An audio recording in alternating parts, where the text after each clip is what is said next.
report also draws on extensive stakeholder input, including contributions from more than 60 Ukrainian experts and 8 thematic roundtables with representatives of government, parliament, the judiciary, civil society, and other sectors. The report's core message is clear. Ukraine's democratic resilience is real, but it's not automatic. Ukraine's institutions continue to function under prolonged martial law, civil society and independent media remain active and essential, and the EU accession continues to provide a powerful reform anchor. At the same time, the report highlights growing risks, centralized decision-making, weakened or uneven checks and balances, gaps between formal reform commitments and real implementation, as well as the pressure on civil society and media, and the danger that some emergency restrictions may become normalized. So today's discussion is not about whether Ukraine's democracy has survived the war. It clearly has. Rather, it is how democratic resilience can be sustained, strengthened, and made less dependent on crisis response. Our discussion will center and circle around 3 guiding questions. First, what has enabled Ukraine's democratic institutions to remain resilient? Second, where are the most serious risks now emerging? And third, what should Ukrainian institutions and international partners prioritize in 2026? But just as a moment aside, as we discuss the strengths and weaknesses of current performance, I think it is important to keep in mind some key context, particularly for those of us outside the country. Ukraine's institutions are operating under serious financial strain, with almost half the national budget coming from abroad and funding often hanging in the balance. State and non-state institutions are also starved of human resources, as many people have fled abroad, been displaced, or are serving on the front lines. And then there's the constant background pressure of war, worry for friends and loved ones, sleepless nights disrupted by bombings, and the cumulative psychological strain of stress and grief. It is extremely difficult at the moment to serve in any of Ukraine's institutions, and this deserves a moment of recognition. Still, these pressures have not lowered public expectations of democratic governance. If anything, they have sharpened them. And public polling shows that Ukrainians remain strongly committed to democracy, but are increasingly concerned about whether institutions are meeting democratic expectations in practice. The early wartime rallying effect has weakened, and public anxiety is linked not mainly to the absence of elections, as Russian propaganda would have us believe, but to concerns over accountability, concentration of power, media freedom, government decisions, and corruption. This gap between citizens' democratic expectations and institutional performance could become a growing challenge both for the war effort and post-war legitimacy and democratic renewal. This matters internationally as well. Ukraine's EU path is entering a more politically consequential phase. The change of government in Budapest may open up a space now to address some blockages around Ukraine's accession talks, while Germany's proposal for more phased forms of integration has revived debate about how to keep Ukraine's European path credible without diluting the goal of full and equal membership. So today we have an excellent panel to help us explore all of these questions and more. First, Alexander Yakimenko, my colleague, who is the program coordinator for Ukraine and Moldova at DRI, will open with a short presentation of the report's key cross-cutting themes. Alexander previously served on DRI's head of country office in Ukraine and as Ukraine's country representative for International IDEA, bringing both institutional knowledge and long-term standing experience.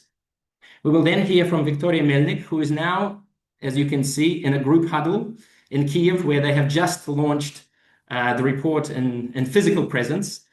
Victoria is the head of international relations and European integration at the Center of Policy and Legal Reform. Victoria will speak to the report's formal institutional pillars, such as Parliament, the Presidency, the Executive, and others.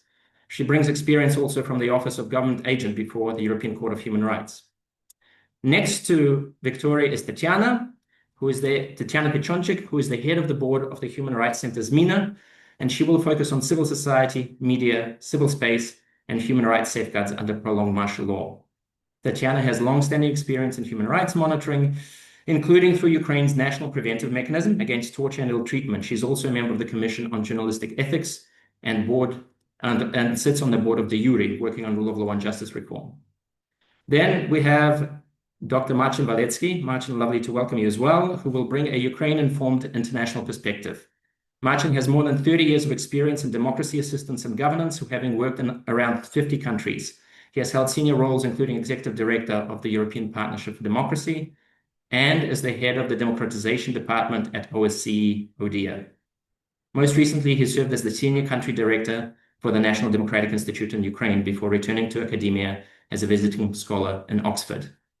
And last but definitely not least, and certainly from an institutional perspective, we have Martin Murlik, who is the head of the Good Governance and Fundamental Rights team at the Ukraine desk in the European Commission DG for Enlargement and Eastern Neighborhood.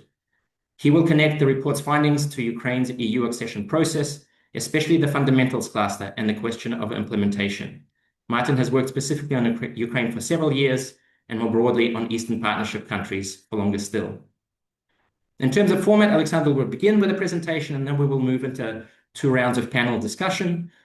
And then, dear listeners, we ask you to please also, throughout the conversation, throughout the discussion, to also put your questions in chat, which we can pose those questions to our speakers and experts towards the end of discussion. We'll make sure to leave some time. Finally, we would appreciate if you could complete a short evaluation form at the end of the webinar, which will be shared. So, with that full overview, I would like us to turn now to the first part of the discussion. And Alexander, please take us away on the key cross-cutting findings of the report. Thank you. Thank you, Paul. Good afternoon, everyone, and thank you for joining us. So, as Paul already said, the report looks at Ukraine democratic institution in 2025 under prolonged martial law and in the context of Russia's continuing full-scale aggression.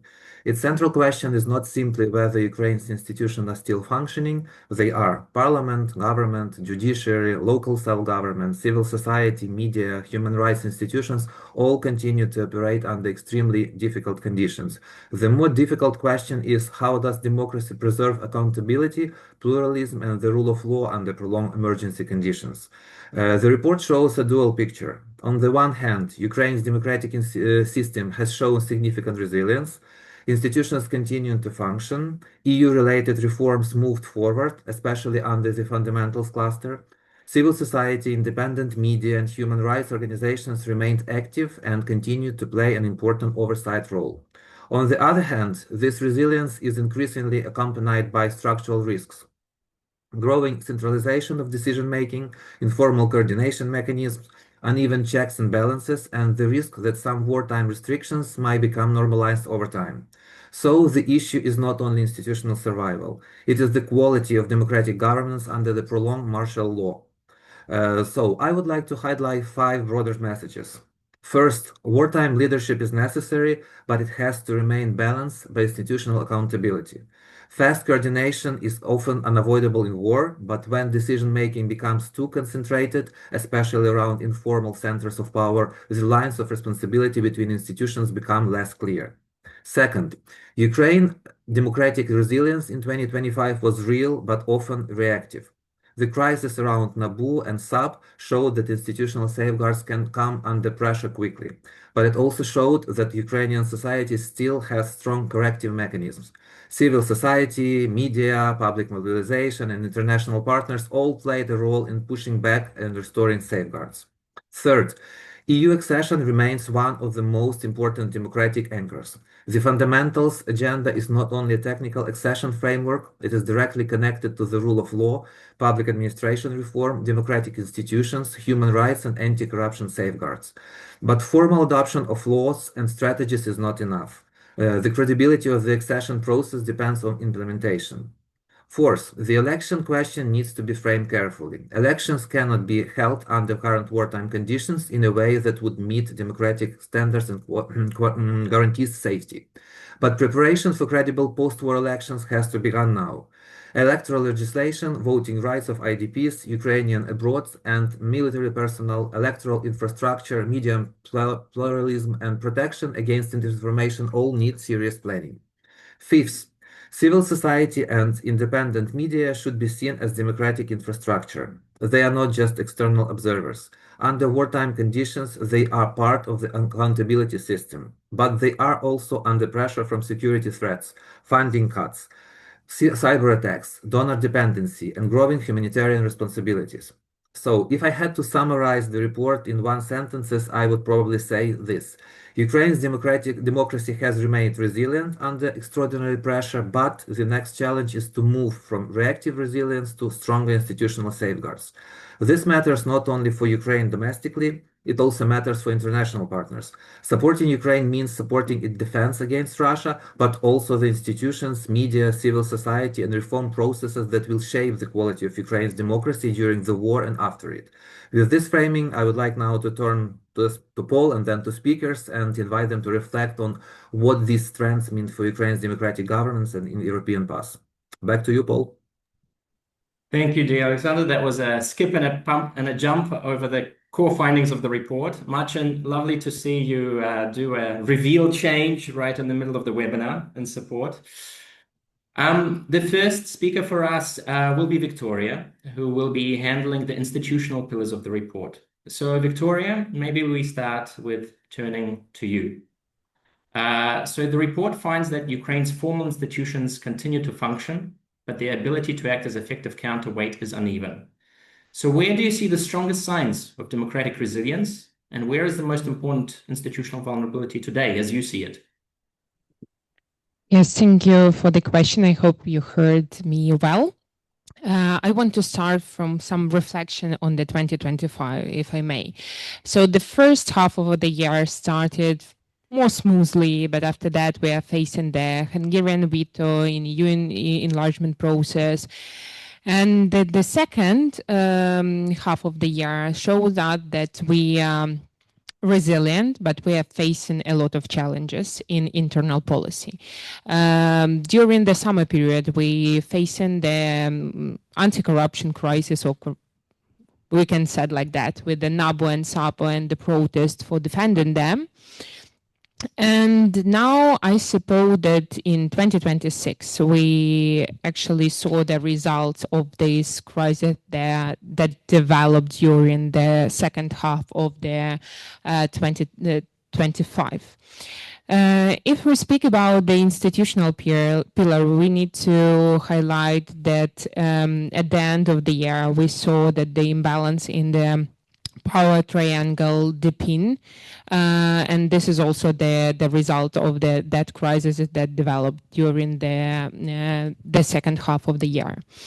We saw that the dynamic for the voting for the legislation in the parliament not so fast for our goals. At the same time, we saw that the challenges also influence the office of the president, and one of the main event of that year, they actually fired of the former head of the office of the president, and the dynamic between the parliament, government, and also the president changed a lot. And now in 2026, we can speak about the strongest part of our resilience, but also the weakest part. And we should understand that the strongest part, I suppose, rely on the historical resilience and some procedure that already we saw, and also the civil society that I suppose Tatiana highlighted more. They are defended by the young people of the anti-corruption infrastructure, shows us that we can rely on our society in EU integration process and democratic development. But at the same time, we should invest in the transparent decision-making process. And we also need to think how to strengthen the parliament in their activity, as we need to understand that they are facing not just some internal political crises, but also the longer mandate for their activity. And this, we can speak here about some political things, but also some technical things that influence them. But at the same time, we saw that the role of the government during the wartime not so enough for our goals in the policy development and coordination. And in that case, I suppose that the weakest part is the imbalance of this power triangle, and not the quite effective procedures between all of them. And now many people speaking about the parliamentary crisis. for the votings and the implementation of different obligation for EU enlargement process and the Ukraine plan and so on and so far. But I suppose that it's not quite parliamentary crisis. It's more the crisis of the cooperation between the main institutions. And if we want to reach our goals for the winning of the war, but also EU integration process and transformation of the country, we need to focus how we can change the procedures and how we can strengthen the government for policy formation, but also how we can strengthen this interaction between the parliament and the government, and the normal also the cooperation with the president. Because the president should focus more on his obligations within the policy, but without the over interaction on the decision-making process.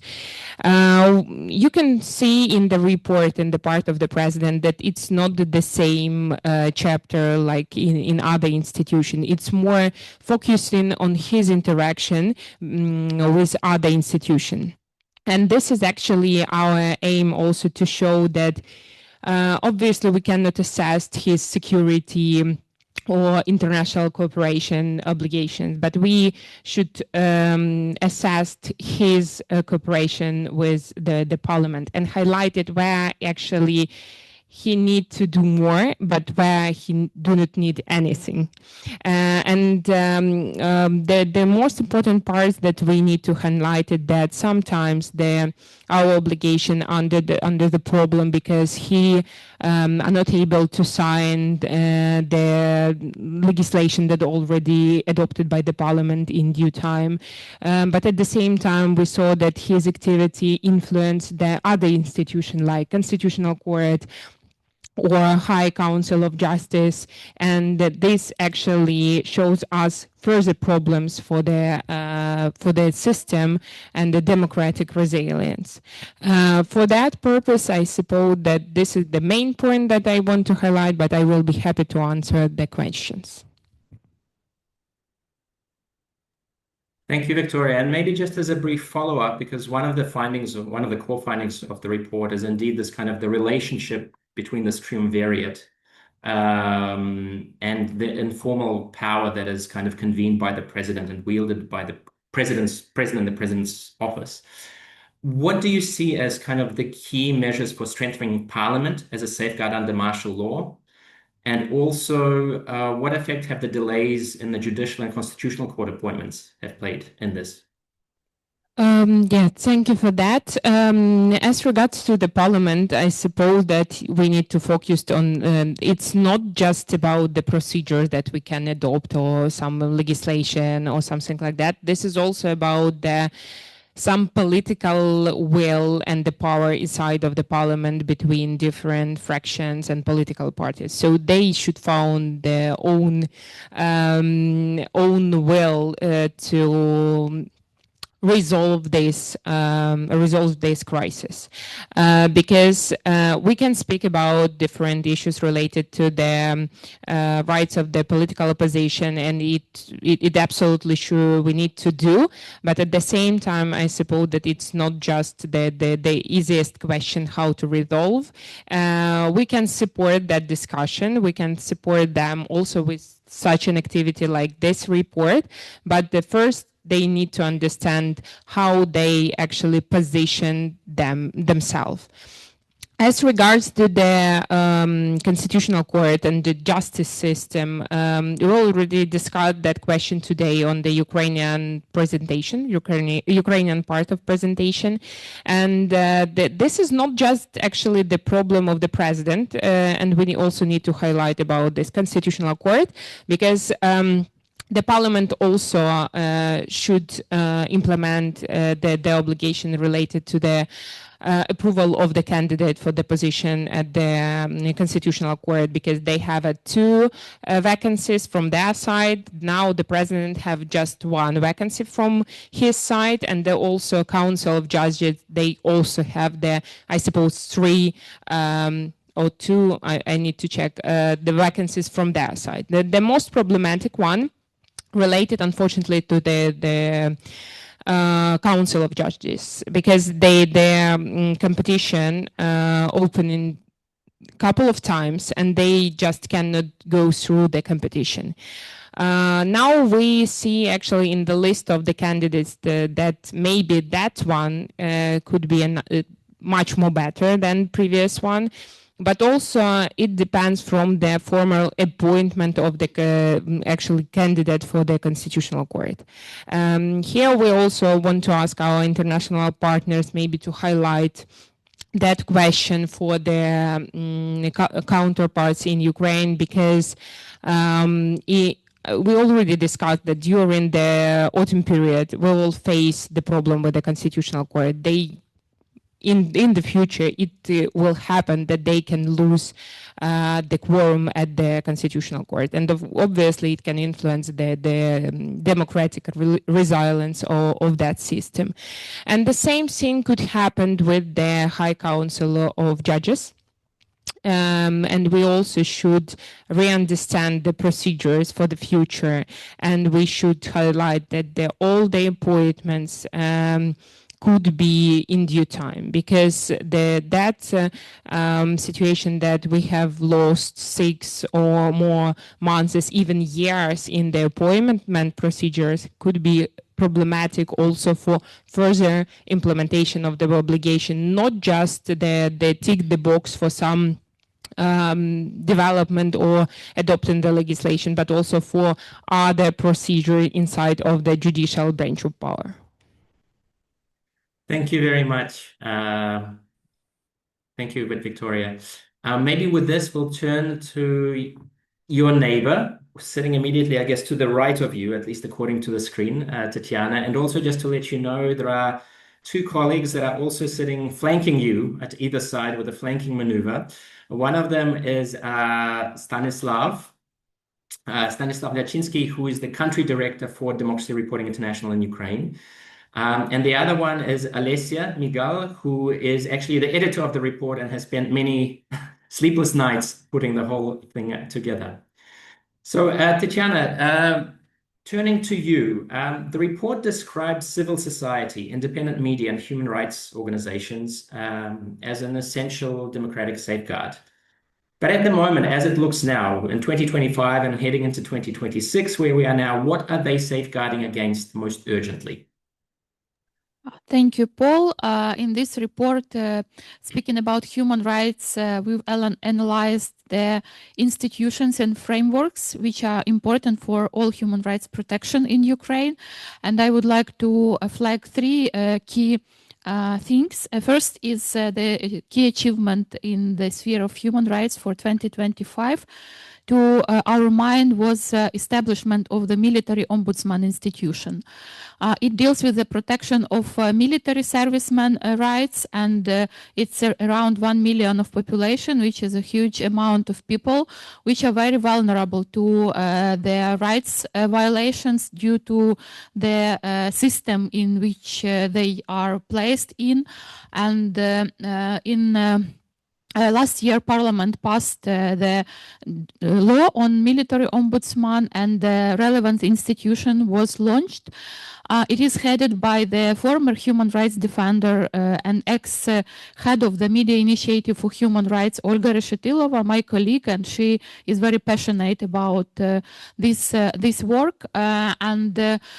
Just in the beginning of May, the Office of Military Ombudsman passed the first 100 days of their activity, and they really are dealing with many issues, including 6,000 of complaints from military servicemen, and they also elaborate many proposals. The big thing of this mechanism is that it's not independent. It's in the presidential vertical, but I have to say that during the martial law, establishment of the independent institution would require amendment of constitution, which is impossible. So that it was only variant of such institution. But the first results of their work are quite optimistic.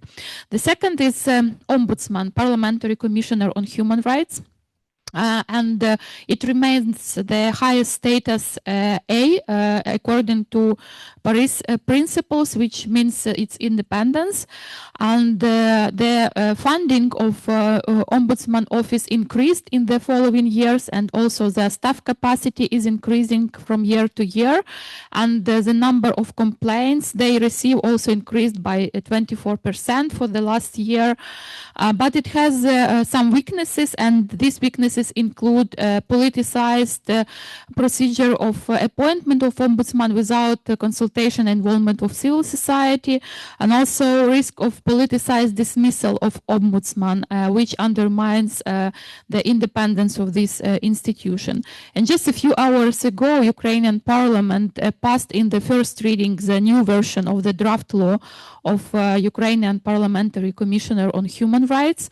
And in general, we assess it positively, but unfortunately it has problems and it's not eliminating the risks which I stressed, including the involvement of civil society and human rights organization in the process of selection of the new ombudsman.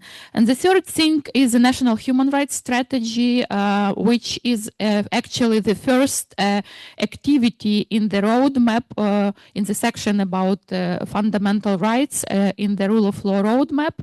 Actually, we have the strategy from 2015, and it needs we need new strategy from 2022, of course, because a lot of context change, and the Ministry of Justice is working on the draft of the new strategy, but they chose a variant to update the previous one, but not to draft a new one from the scratch, which we think would be better. So now they are finishing consultations with civil society. Many organizations, including ours, provided proposals, but the majority of them were rejected. And we think in general, the strategy also lacks some very important focuses. For example, rights of military servicemen, or for example, rights of the Ukrainians who moved abroad, or for some categories of war-affected population. But I think in general, this strategy will be submitted to the president's signature, and then after president signs it, the new action plan to this strategy will be developed. On civil society, of course, the major highlight for the previous year was a huge mobilization of civil society during the protests around undermining independence of NABU and SAPO, and these protests resulted in success, and this independence was regained. But this, and also it shows that during the martial law, the rights for peaceful assemblies are followed, and there were no problems with that. And these protests are not stopping, because now throughout May we had a lot of protests again, but this time it was devoted to the draft law of the new civil code, which is very problematic from many sides, including freedom of expression, prohibition of discrimination, rights of people with disability, rights of children, property rights, and many other aspects. So a lot of different groups and civil society organizations protested against it. Speaking about general climate for civil society, it's quite challenging. We've experienced another very harsh winter, and we as MINA monitor attacks on civil society activists and human rights defenders. For 2025, we've collected 178 cases of attacks on civil society activists, and the majority of them, over 60%, were caused by Russian aggression. And these are numbers on the governmental controlled area only. So the majority connected to Russia's actions, including some attacks on volunteers' hubs or some evacuation teams, and including murders and also attacks on offices of different civil society and human rights organizations. It was targeted, especially in the front areas close to the front line, or during the indiscriminate attacks against the civilian population in general. 66 cases of attacks were caused by internal reasons, not connected to Russian aggression, and these are some intimidation and threats to human rights defenders and activists, slap cases and politically motivated criminal persecution. These are physical attacks against activists and their property, smear campaigns, and others. And 3 groups of activists suffered the most of these attacks. These are anti-corruption activists, environmental activists, and LGBTI activists. And also, of course, the huge impact has the cut of US funding, both on civil society and media sector. In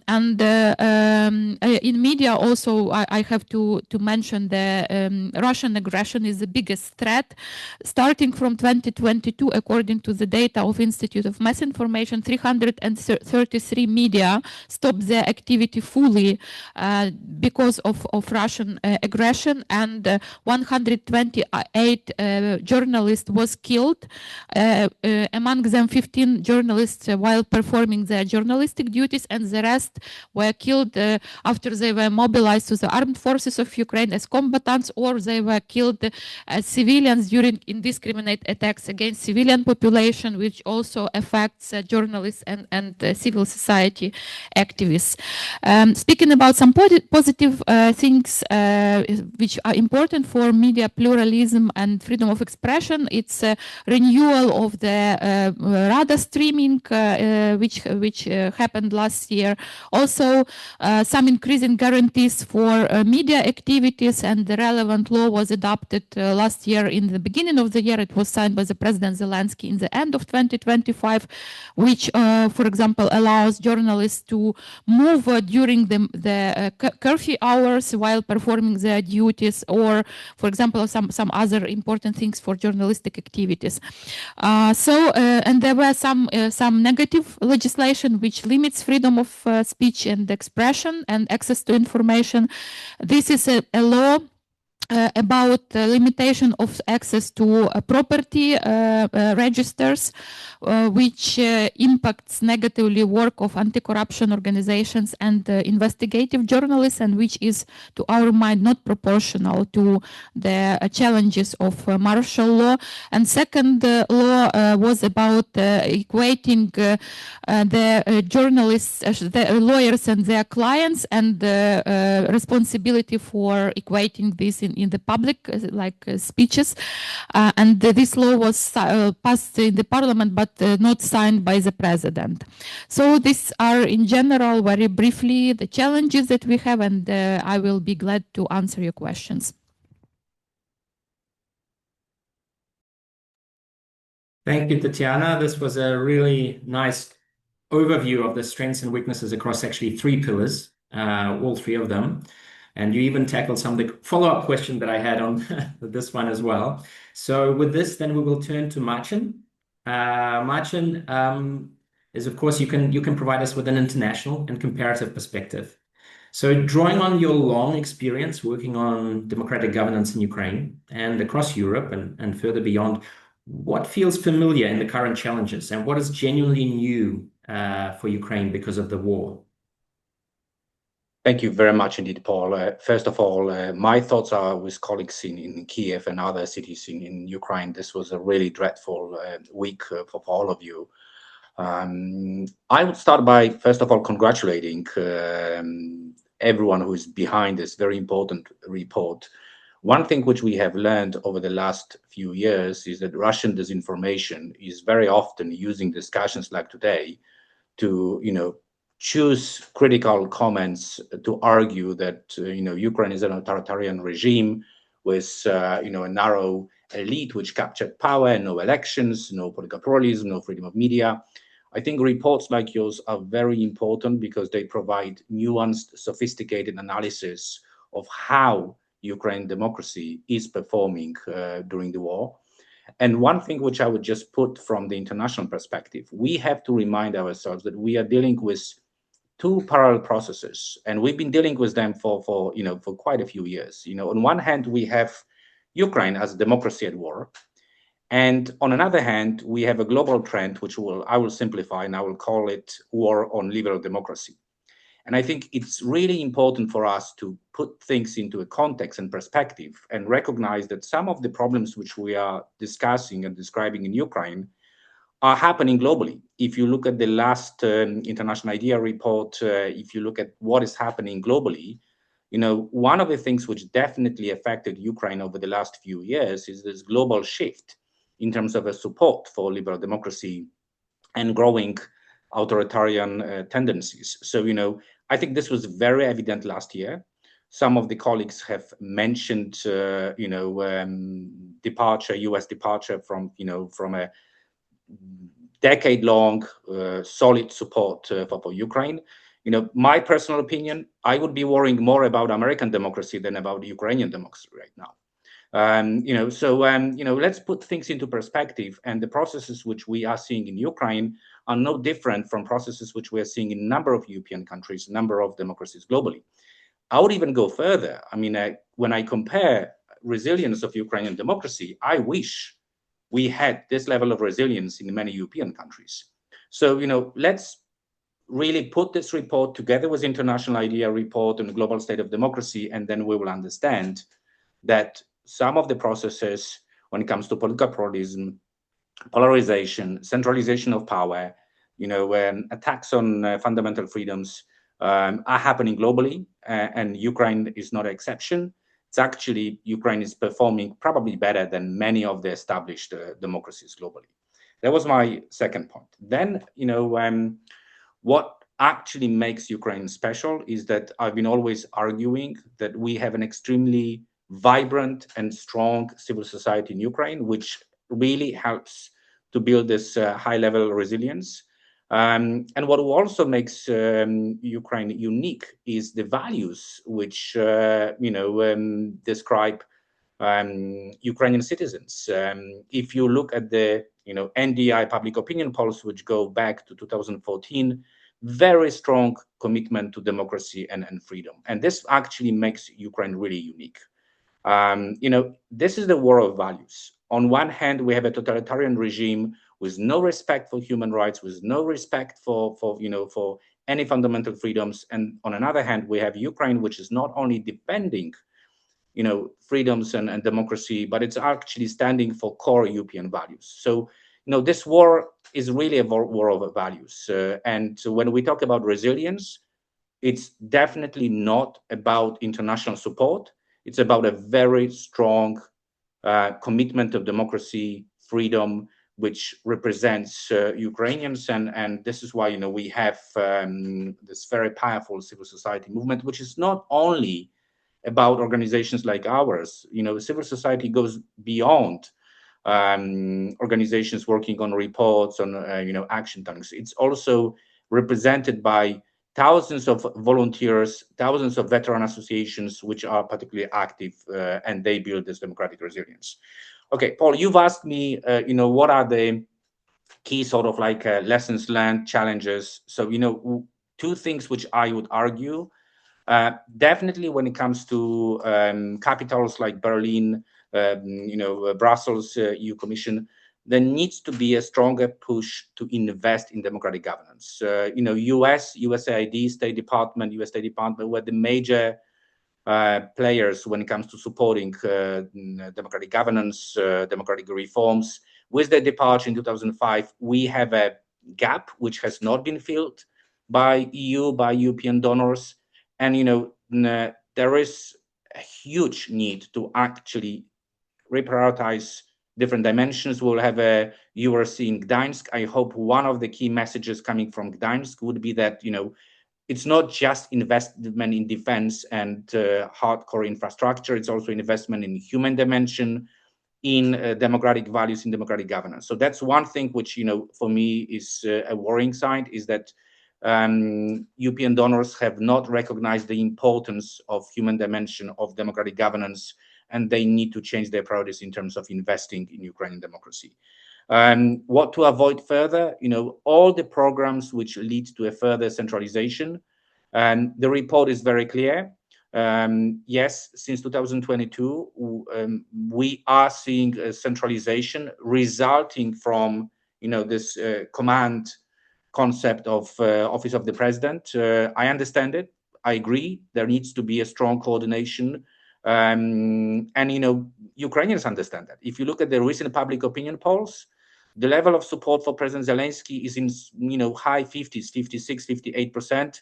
And since beginning of a full-scale invasion, there was a very strong support for the army, for the president. There were a few drops here and there, but Ukrainians understand why they need to have a strong coordination center, and they are giving this support to the president as a sign of understanding this. Also, the report is capturing developments which took place in summer 2025. A very vibrant anti-corruption movement which pushed for independent bodies. Those are the things which definitely need to be supported. Strong, independent anti-corruption bodies. This is the experience from most of the post-conflict countries. I've worked in about 12 post-conflict countries. Power corrupts, absolute power corrupts absolutely. We need to remind ourselves that, that this check and balances are very important. I would definitely, and I know that we'll discuss it later, try to also start thinking about how we want to decompress the system. So, at some point, we'll have to move from a centralized system into a system which actually requires major reforms to speed up what we call fundamentals. I am worrying about, some colleagues called it parliamentary crisis. We've seen this crisis already since 2023. Definitely, this is a bit of a black humor now. In 20 years ago, you had some members of parliament paying a lot of money to become members of parliament. The joke in Kiev is now that you have many members of parliament paying to leave the parliament, that they cannot.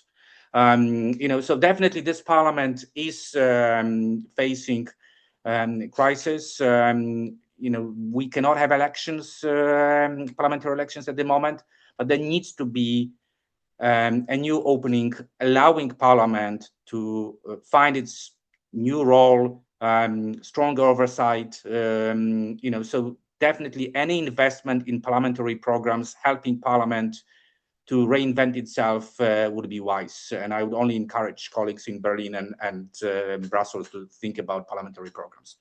And final point, everything which supports unfinished decentralization reform. Ukrainian democracy is resilient, not only because of the strong public support for democracy, not only because of a vibrant civil society, not only because of the solidarity shown by international partners, but also because of a very powerful local government. Decentralization proved to be a right decision for many countries which were inspiring to join EU, including Poland. But this decentralization reform should continue also during the war. I believe that our friends see too many unnecessary fights between central government and local governments, including mayors of some powerful cities. So those are the red flags which I would argue. All in all, just to conclude, when I compare Ukraine with many other countries, I think Ukrainian democracy is remarkably strong, resilient. It goes through the same global challenges other liberal democracies are facing. It's a democracy at war, so some of those processes well described in the report are justifiable. The EU accession is a huge plus in terms of galvanizing some of those reforms, but there needs to be a better understanding in Brussels of the complex environment in which those reforms are happening. Too many of our colleagues in Brussels have unrealistic expectations in terms of what you could expect from democracy at war. So I think Ukraine needs to be treated in a different way than previous accession countries. We are not seeing sophisticated discussions, and I hope your report will be well read in Brussels to understand the complexity of the situation in which Ukraine is operating. Thank you very much indeed. Thank you, Martin. Martin, I think the gauntlet has been thrown down. A very nice segue. Of course, in the absence of elections, EU and the EU accession process has become almost like a de facto accountability mechanism, with a lot more going on, of course. So with this, how does the EU currently assess the balance between Ukraine's wartime constraints and the accession-related democratic commitments? Also, taking into account what Martin has just mentioned as well. Over to you, Martin, please. Hello and good afternoon from Brussels. I'm very happy to join here, and actually the timing is very good because our task at the end of the week is to have a first draft of our annual enlargement report. So the 99 pages of your report here is very, very good input that we also will take up and analyze and, have a long process of, maybe bureaucratic, but very thorough discussions about the progress that we have every year. I would just present a little bit from our Brussels perspective, the parameters of the accession of Ukraine to the EU, because it is, as everybody mentioned, is a quite a unique case of a country that is very loud in knocking at the door, wants to join as quickly as possible. There's a huge solidarity with the Ukraine, I would say, in all the EU member states, and I say really all and beyond that. Also, the support for EU accession among the population is also quite high. And the solidarity is with Ukraine in terms of accession, but also as a European partner from which I think many member states, many societies can actually learn. So it's this, maybe one can say that the center of Europe in certain senses is also in the middle of Ukraine, and we are watching very closely what happens. Now I have to disappoint you, becoming a little bit more of the bureaucrat or technocrat, because in my team and in our work we of course have to analyze and assess Ukraine's preparedness for accession according to a methodology. And one can argue about if that methodology is up to date, needs to be working, but essentially it is merit-based, and it requires alignment of any candidate country to join the EU as with all the rules that apply to EU member states. There can be transition measures, but I think we all agree that on everything related to fundamentals, there really cannot be a transition. I mean, we saw some remarks when there was alternatives are being proposed, and some candidate countries that have maybe their issues with fundamentals and alignment were very happy to join the single market, but maybe have a little bit of delays with other areas. That is, I think, something we are not too worried about Ukraine. I think the role of civil society is central, but also the society as a whole, that puts fundamentals up in forefront in the accession process. But we also acknowledge that in times of war and under martial law, it is relatively hard to have quick, efficient reforms that bring an alignment very quickly to Ukraine. We see, and probably you're all aware of the roadmaps that have been adopted 1 year ago. Also the action plan, the roadmap on rule of law, the roadmap on freedom of democratic institutions, and also public administration reform. In addition, also the action plan for national minorities. Those are very ambitious plans with the perspective of making very big steps by the end of until the end of 2027 for the alignment of the fundamentals acquis. We see that this is ongoing. There are some delays. There are discussions how maybe to speed that up. We are monitoring it very closely, and we have every 3 months reporting from Ukraine that we received. Then we discuss that. We see where are the weak points and so on and so forth. And we see that it's a struggle for Ukraine and Ukraine's institutions, which are weakened also due to the war and all the other emergencies that are also need to be prioritized to keep Ukraine resilient, keep it surviving the impact of the Russian aggression. But in that sense, we see there's a good progress ongoing. However, we are monitoring it.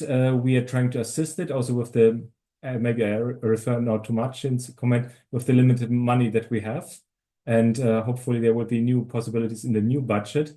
But this is a process where, in terms of fundamentals, no exceptions in the end can be made to Ukraine's membership. So we have to assist, but we have also to be insistent to make sure that European rules, acquis, and standards apply, including also, of course, the case law of the European Courts of Human Rights and the European Court of Justice in Luxembourg. So this is quite massive, and I think Ukraine is very lucky to have a civil society that is assisting the government and also be implicated in the preparation of the roadmaps and also in the monitoring of the implementation. So there's a very strong corrective role of the civil society institutions that are I would say not always in opposition to or in criticizing the government or the Verkhovna Rada and its majority, but also complementing and very constructive in the support. And I think this is a pillar that is quite unique for Ukraine also to make progress in the EU accession process. I'm fully aware we have limited time, so maybe I'll have maybe 2 points I want to raise and maybe throw into the room is one is regarding martial law and the limitations of martial law. In our current reporting, we show we have understanding for that, and we also assess that martial law restrictions are overall proportionate. So we see there are some issues where they are applied in a different way in some areas or some regions and others not, and there could be also more consistency in applying it. Also on decentralization, of course, there's also questions and other areas, mentioning also the let's say the fatigue of the elected politicians, which have been on their positions for 7 years, and that is also not a long-term solution, of course. We have an understanding of that, but the interesting point will be when we come to the end of martial law. And that would be quite a challenge for Ukraine that needs to be prepared probably already now, how we have to swing back to normal democratic standards that are equally applied, that are functioning, and are basically the final norm of how the state should function and work. And this is a decisive moment because it will also be important for the image of Ukraine among its Western partners and, for example, the capitals in EU member states that also have to trust in Ukraine's preparedness to be an EU member state according to the Copenhagen criteria and so on. So this is a decisive moment where a lot of trust will be built when Ukraine returns from martial law and is very quickly on top of democratic and norms. And this is in different areas, so this is might be a very complex issue, especially when we have a ceasefire, for example, and there needs to be maybe a reintegration of the veterans. There will be a lot of social issues and challenges that need to be addressed. So this, I would like to highlight that this is also for the future of Ukraine quite an important point. And another point I want to raise that is also maybe overall fundamental for the success of the Ukraine's EU accession is basically the point of the irreversibility of the reform process. I think whenever there's events or let's say changes to the reform process, backtracking, comes at a high political cost. Not only a lot of time is spent then afterwards to catch up again in the reform process to come to a finalization of the reforms in the fundamentals area, but also trust might be lost. And so this consistency of the reform process and also the clarity that there's no going back from that in sometimes it could happen, you introduce a law, the law is being adopted in course of one day, and then suddenly the reform efforts of years is being destroyed.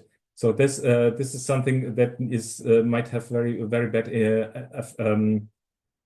impact also of the overall dynamism of the accession process. So this is maybe two decisive moments for the future I would like to highlight that are also important not only for the, let's say, bureaucratic technocratic approach of EU accession, but also the overall trust issues and the overall dynamics of the political sphere of Ukraine's EU accession.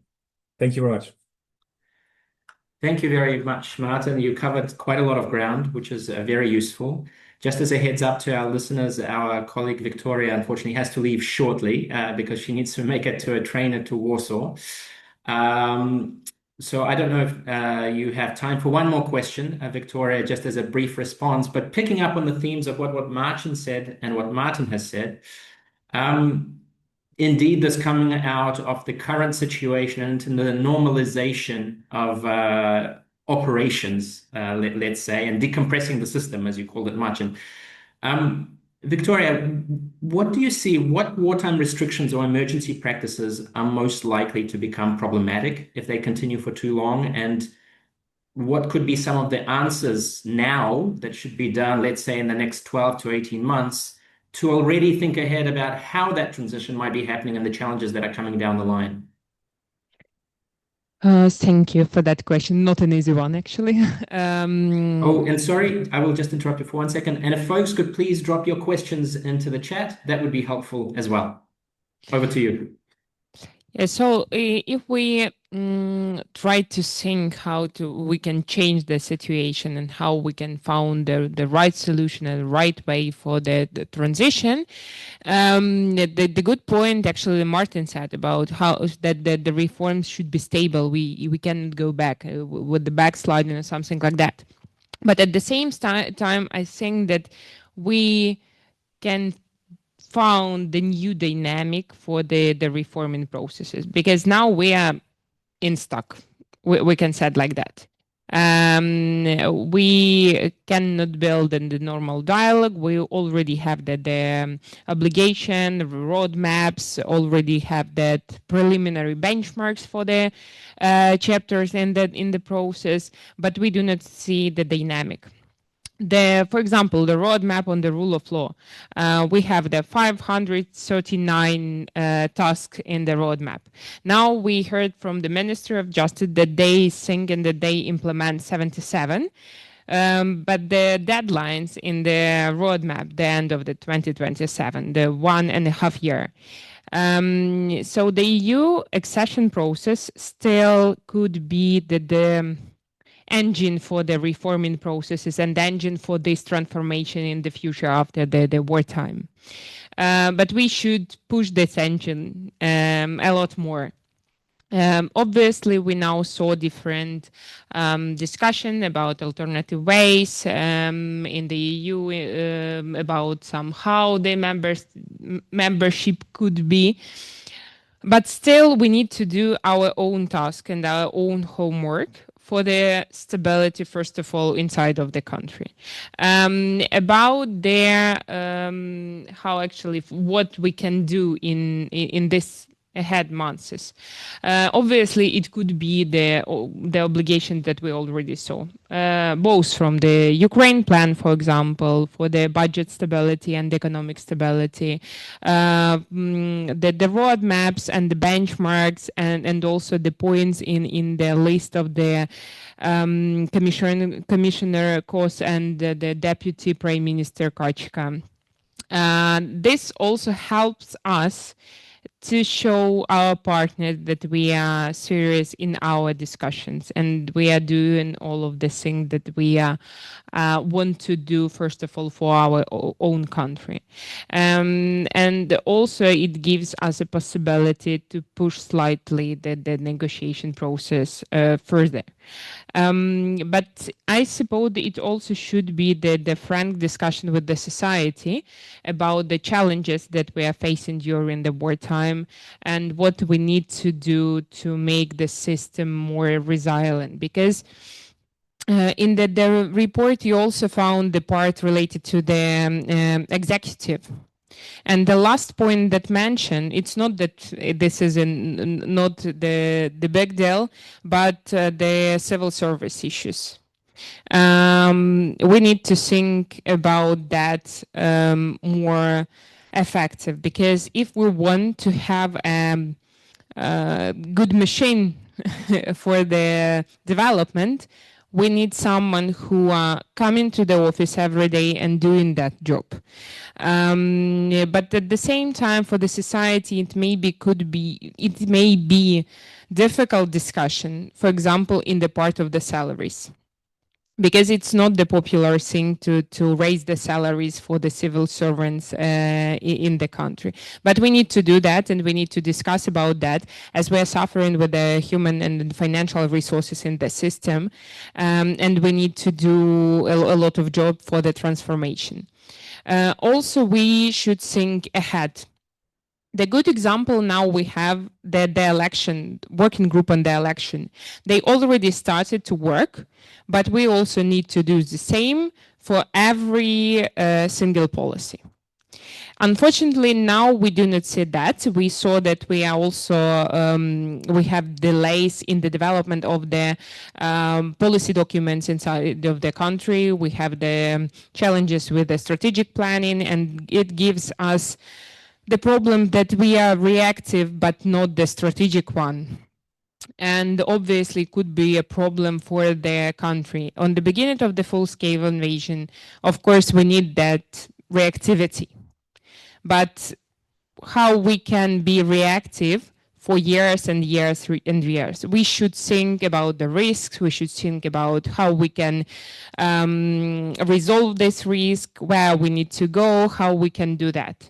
Now, unfortunately, now we do not see that. We do not have the strategy for the justice reform. We do not have a strategy for the public administration reform. And also we have the other issues in different policies. But that's the reforms inside of the fundamental cluster. They obviously influence the reforms processes and development in other clusters and the chapters. And also we should think how we can, coming back to the civil service, how we can ask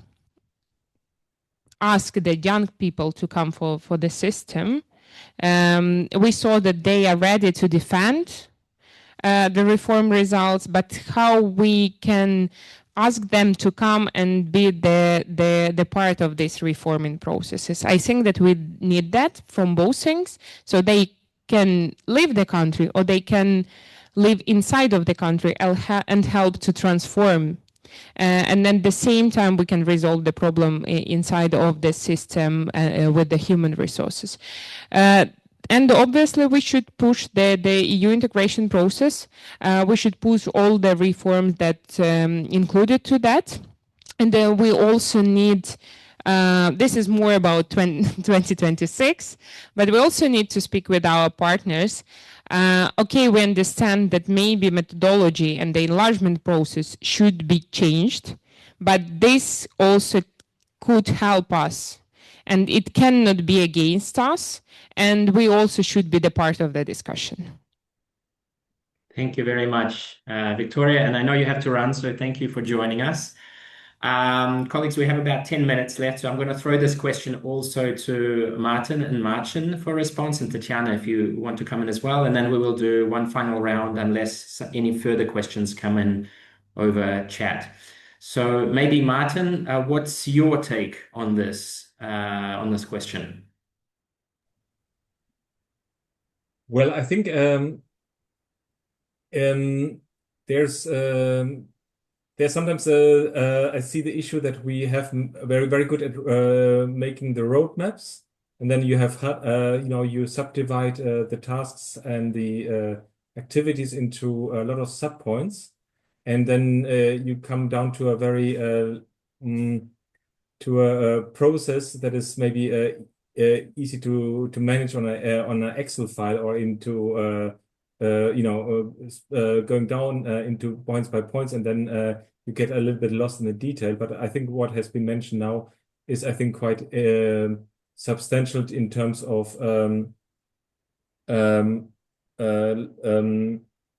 keeping on top of things, and making sure that the EU accession process goes hand in hand with the overall strategy to implement and to have, let's say, a foresight of activities that needs to be done and kept in mind in over long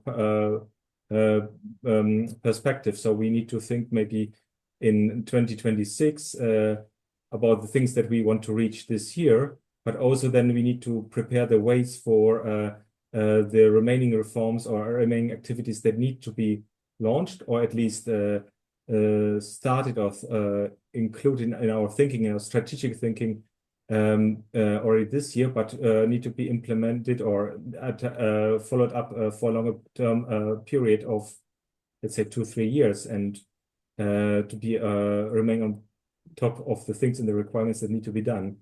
We will be supporting Ukraine, and also we will also continue to be counting on civil society to guide the process and to be able to do so. And I think this is also supported very well by many of our member states who want to focus on particular areas, and we are building up on this Team Europe approach, where we work together and identify the gaps and try to fill in those areas where we see this might be difficult for Ukraine. Maybe there's a lack of awareness, a lack of best practices, or structures to actually find its way in the most efficient and consistent manner. So we will staying there on that. This will be continue to be difficult, and I think what is maybe I wanted to add one last point here as well, is maybe a little bit of being aware on our side, is that we follow a certain methodology. We have 10 candidate countries, and basically all countries need to comply. But we see also, when we compare ourselves with colleagues that are working on, let's say, Western Balkan countries, for Ukraine, there is this clear additional dimension of the war, the full-scale Russian invasion. And that is something we not fully cannot grasp with the methodology, but we always need to have in the back of our minds to ensure that, because how the war will end and what will be Ukraine afterwards will affect all of its other reforms and processes. Thanks. Thank you, Martin. Marcin, in 60 seconds, what do you think? Is there anything further to add to this issue, a question? Yes, I think, I totally agree with what Martin said. I think if we expect Ukraine to run the marathon, and Ukraine is running parallel marathons, EU accession, winning the war, rebuilding the country, we have to be honest with ourselves. Maybe Ukraine is hitting this wall, which usually comes at 35th kilometer. And then maybe, we need to basically also, it was mentioned earlier, have a frank discussion also with our societies, European societies, and show the same level of solidarity we were showing in early days of a full-scale invasion. Where I believe that there is a fatigue in Ukraine, which is fully justifiable, and there is also a fatigue in a number of European capitals with our societies, and we need to address it. Russian disinformation is working well. We'll have a number of elections in Europe in the coming year.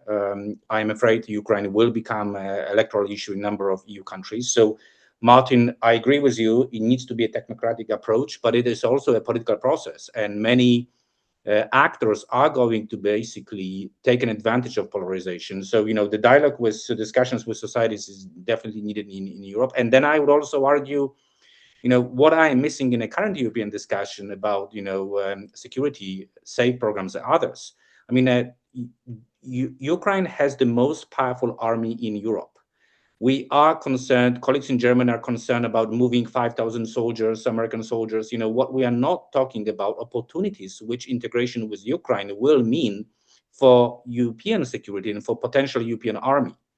I would, again, prefer to have a 5,000 very experienced, brave innovative Ukrainian soldiers being the core of European army, than basically spending months of discussing about US withdrawing from Europe. So we need this new dynamic, new discussions with the society, what integration with Ukraine means for European prosperity and for European security. Ukraine is not a problem. Ukraine is a solution to our problems. Thank you, Martin. And Tatiana, turning to you, and I will just tag on one more question to finish us off as well. In my opening remarks, I mentioned that the public polling shows decreasing levels of support for political state institutions, and that the kind of start of war rallying bump is over, but nevertheless, very high levels of democracy support overall. So what does this mean for Ukrainian democracy and the institutions themselves? And if you have anything further to add on the previous question to what the colleagues have already mentioned, feel free to tag that on. Couple of minutes, and then we will round off. For those that have joined us, many thanks. Stay for the last couple of minutes, but please do fill in a feedback form that is currently in chat now. That will really help us to know how to further improve the report, what kind of struck a chord, and also how to hold events like this in a better way. Tatiana, over to you. This decreasing level of support means that we need elections, but they cannot be held in the given situation. It is possible to change the cabinet of ministers, and the government was changed. But for example, as for the parliament, we have to work with the parliament that we have. But the problem is that we also, Zminia prepares shadow reports for the European Union, and we monitor also roadmaps, and we see that many of steps are not implemented by the parliament. We even heard in the private conversations with the MPs that they say if the law has this mark Euro-integrational, it's rather disadvantage in its chances to pass than advantage. So it's like a crisis within the parliament. It's not like a full catastrophe, as I mentioned, some legislation is being passed, but at the same time, they are so late with voting for so many Euro integration pieces of law. At the same time, they draft this very controversial draft of civil code, which galvanizes civil society groups' reaction and protests against it. And I do not understand why they are so late and they are not at the right speed with implementing the EU integration legislation. Why they are distracted for this are not things which are not useful and which are not bringing us to the EU. And with regard to your first question on the martial law, and with human rights, I think in some situations we do not need to wait till the end of martial law to eliminate some restrictions, like, for example, this fabulous United TV telethon, which is a kind of limitation of freedom of expression, is perceived by part of society and journalists as a form of censorship, is not needed anymore. We do not need to wait until the end of martial law to stop this format. And the European Commission also mentioned it in their country report. We also raised this issue many times, but it still functions. But also speaking effectively about other human rights, some of them will be renovated automatically after the end of martial law, when all the constitutional rights have to be returned. For example, freedom of movement for male population out of the country should start, being effectively implemented automatically after the end of martial law. Some of the limitations which were imposed might need some time. For example, there was a kind of limitations of access to information in different state registries, to public registries. So there should be some, also some technical work to renew the full amount of information available to citizens. And some, I think it will be the most more problematic because it needs also more work. During this situation of martial law, the parliament voted for some legislation which will be activated only after the end of martial law or year after martial law or some period, depending on the peace. For example, a law on public consultations. So basically, there should be some very proactive work of different branches of authorities to make this legislation to work. So basically now it's voted, it's signed by the president, but it should be enacted. And there should be efforts from different stakeholders. So these pieces of legislation will start being implemented. Thank you. Thank you very much, Tatiana. And I think you bring up an important point about the grounding of reforms longer term, particularly in the context. It's interesting to hear you say how things have shifted. Certainly at the start of the war, we were hearing report backs that it was almost like a printing machine in the Rada. So if there was a tag saying the EU accession, then, it was rushed through and everybody wanted to be associated with it. And now it's the black mark. So times have certainly shifted, and under this pressure and this rush and this speed, what does this mean longer term for the grounding of reforms?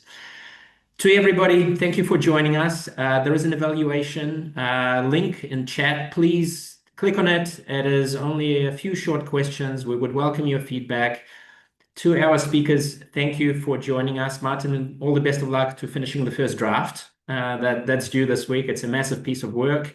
Marcin, Tatiana, also Victoria, who has left, and my colleagues also in Kiev that are sitting there that have put in so much work into this report. And of course, Alexander also on this call, and those behind the scenes. Thank you all. Have a wonderful week, and we will see each other in whatever constellations might come up in the future. All the best.